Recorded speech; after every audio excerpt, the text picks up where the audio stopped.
दोस्तों स्वागत है आपका आज के इस नए वीडियो के साथ। तो दोस्तों आरओ एआरओ विशेष सीरीज के तहत एक नए वीडियो में आपका स्वागत है। आज हम लेकर आए हैं यूपीपीएससी आरओ एआरओ एग्जाम के लिए top 21 very very important history MCQs. तो दोस्तों वीडियो को बिना स्किप किए पूरा अवश्य देखिएगा। और दोस्तों अगर आप चाहें तो वीडियो देखने के बाद डिस्क्रिप्शन या कमेंट सेक्शन में दिए गए लिंक की सहायता से काफी मेहनत से तैयार की गई एक जबरदस्त पीडीएफ जिसमें प्राचीन, मध्यकालीन एवं आधुनिक इतिहास को संकलित किया गया है, डाउनलोड भी कर सकते हैं।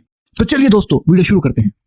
तो दोस्तों अगर आपको किसी भी क्वेश्चन का जवाब आता है, पहले से पता है, तो दोस्तों आप वीडियो को पॉज कर दीजिए और कमेंट में सही ऑप्शन को बताइएगा। तो दोस्तों सही ऑप्शन बताकर आप वीडियो को दोबारा से प्ले कर लीजिएगा। चलिए दोस्तों शुरू करते हैं। क्वेश्चन नंबर 1, भारतीय पुरातत्व का जनक किसे कहा जाता है? तो भारतीय पुरातत्व का जनक अलेक्जेंडर कनिंघम को कहा जाता है, यानी कि सही जवाब है ऑप्शन ए। क्वेश्चन नंबर 2, पुरातात्विक स्थल संघोल स्थित है। तो दोस्तों संघोल पंजाब में स्थित है, यानी कि सही जवाब हुआ ऑप्शन बी, पंजाब में। क्वेश्चन नंबर 3, सिंधु घाटी सभ्यता के संदर्भ में निम्नलिखित कथनों पर विचार कीजिए। 1, यह मुख्यतः लौकिक सभ्यता थी तथा उसमें धार्मिक तत्व यद्यपि उपस्थित था, वर्चस्वशाली नहीं था। 2, उस काल में भारत में कपास से वस्त्र बनाए जाते थे। तो दोस्तों ये दोनों ही कथन सही हैं, यानी कि ऑप्शन सी 1 और 2 दोनों। क्वेश्चन नंबर 4, सिंधु घाटी सभ्यता के संदर्भ में निम्नलिखित पशुओं पर विचार कीजिए। 1 बैल, 2 हाथी, 3 गेंडा।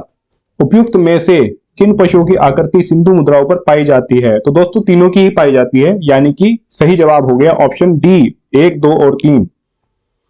क्वेश्चन 5, सिंधु सभ्यता का व्यापार होता था, ईरान से होता था, अफगानिस्तान से भी होता था, राजस्थान से भी होता था, रोम से नहीं होता था। क्वेश्चन नंबर 6, सिंधु सभ्यता को हड़प्पा सभ्यता क्यों कहा जाता है? तो दोस्तों इसका सही जवाब हो गया ऑप्शन ए, सबसे पहले खुदाई हड़प्पा नामक स्थान पर हुई।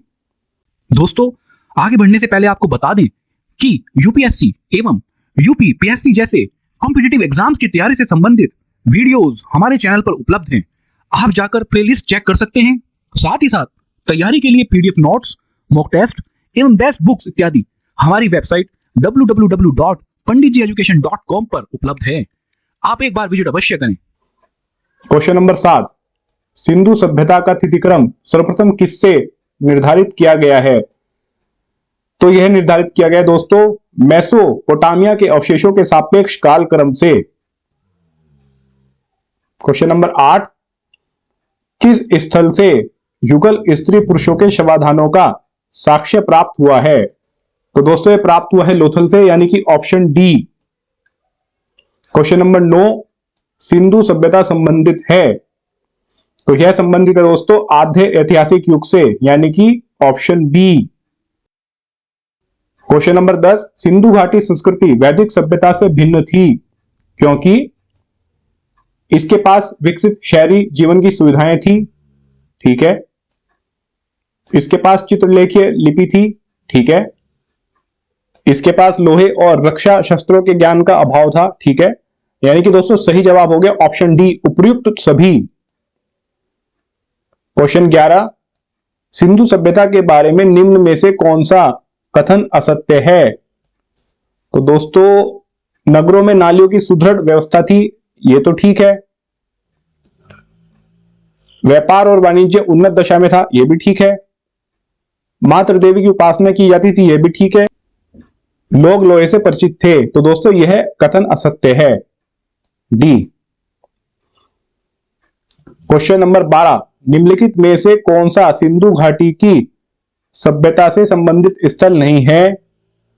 तो दोस्तों कालीबंगन भी है, रोपड़ भी है, पाटलिपुत्र नहीं है, लोथल भी है। तो यानी कि सही जवाब हो गया दोस्तों option number C, Pataliputra.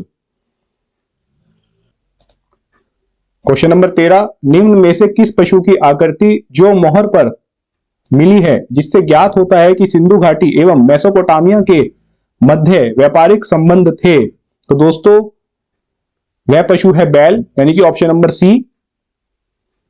Question number 14, Sindhu घाटी की सभ्यता की अधिकतर मोहर किस पदार्थ से निर्मित की गई थी?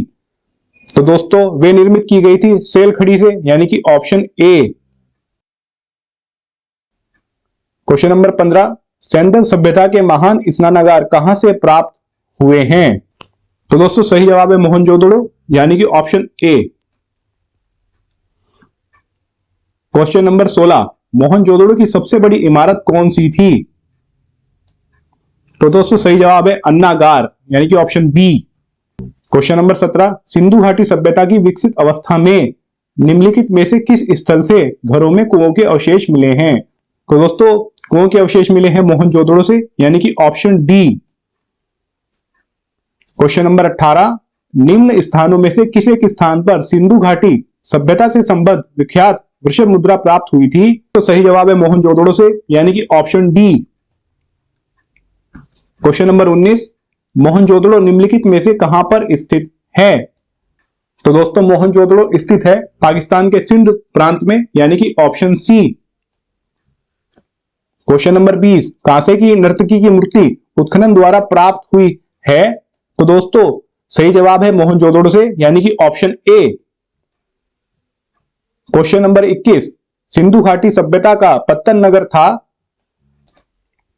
तो दोस्तों सही जवाब है लोथल, यानी कि ऑप्शन सी।